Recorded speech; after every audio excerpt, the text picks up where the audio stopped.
Hey, it's Mustang Stampede. Checking out the NOCO GENPRO 10 amp by 3 bank. Okay, you can see it's charging right now.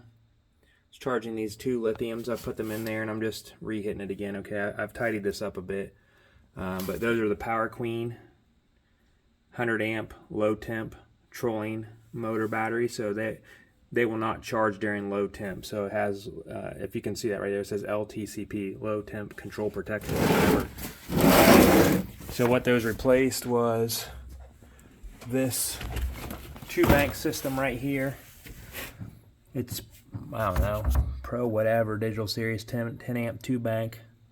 I don't believe this one could do lithium. It might have been able to do lithium, I'm not sure. But it was on these. These are only a year old, maybe. I think I bought them last year.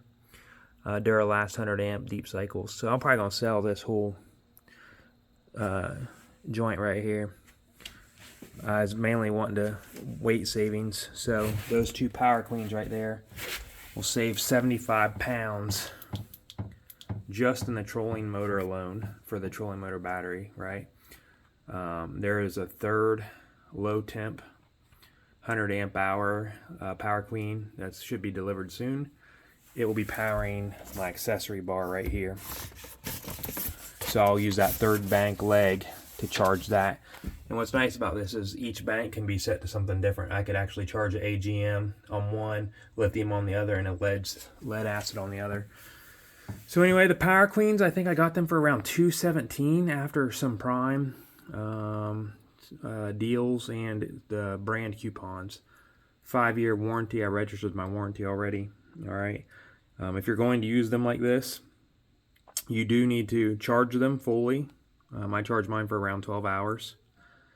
I then took them off the charger and used jumper cables to load balance these. Basically, you're going to put them in parallel, red, black, red, black. And if you use a voltmeter, you'll actually watch. I think this one was at 12.78. This one was at 12.80. When they were done load balancing, both of those read 12.79.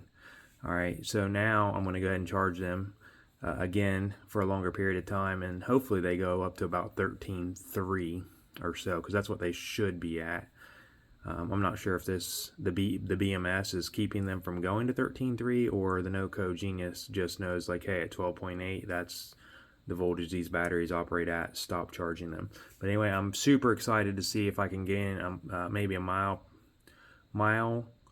per hour or 2 mile per hour going upriver. All right, maybe 3 coming back downriver, because I'm shedding 75 pounds of weight. When that 3rd battery comes, I should be shedding just around 100 pounds total, because I have another 50-pound battery in the back that's getting replaced with a 22-pound battery. So I'll put links in description for the NOCO Genius 10 amp. You're going to want 10 amp to charge lithium. All right, the 5 amp chargers take a little too long.